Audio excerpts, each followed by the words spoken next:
ആ പ്രാർത്ഥനകളിൽ ആ കാണുന്ന 4-5 മിനിറ്റ് നേരത്തെ വീഡിയോകൾ മുഴുവൻ ഹാദിറു ഹാദിറു യാ ഷെയ്ഖ് മുഹയ്യദ്ദീൻ ഹാദിറു.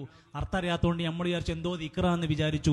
ഷെയ്ഖ് മുഹയ്യദ്ദീൻ തങ്ങളെ നിങ്ങൾ ഈ മജ്ലിസിൽ ഹാദിറായി ഞങ്ങളെ പ്രയാസങ്ങൾ മാറ്റിത്തരാനാണ് പറയുന്നത്.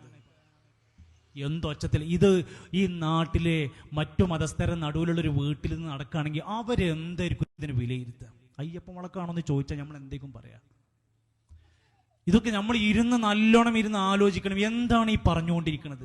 എന്ത് ചടങ്ങാണിത്? ഇതിന് എവിടുന്നാണ് പാരമ്പര്യം? നമ്മൾ എപ്പോഴും എന്താ പറയാ, ഞങ്ങൾ നബിന്റെ പാരമ്പര്യത്തിലേക്ക് വന്നവരാണ്.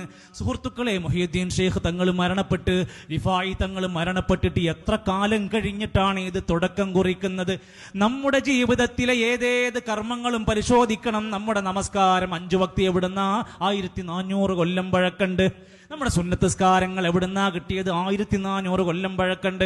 ഒരു സദസ്സിൽ കയറി ഇരുന്ന് അവസാനം പറഞ്ഞ് പിരിഞ്ഞു പോകുമ്പോ സുബ്ഹാനകല്ലാഹുമ്മ ബിഹംദിക അഷ്ഹദു അല്ലാ ഇലാഹ ഇല്ലാ അൻത അസ്തഗ്ഫിറുക വഅതൂബു ഇലൈക്. എവിടുന്നത് കിട്ടി? ഇതിപ്പോ ആരുണ്ടാക്കി തന്നതല്ല. ഹദീസിൽ എങ്ങനെ ക്രോഡീകരിച്ചു കൊന്നിട്ടുണ്ട്. സുന്നത്തിൽ അത് കാണാൻ സാധിക്കും. സുബ്ഹ് നമസ്കാരത്തിന്റെ മുമ്പ് 2 റക്അത്ത് സുന്നത്തായ നമസ്കാരം ഉണ്ട് എന്ന് എവിടെയാ? ഹദീസിലുണ്ട്, സുന്നത്തിലുണ്ട്. എന്ത് നമ്മുടെ കർമ്മങ്ങളും അവിടേക്ക് മടക്കണം.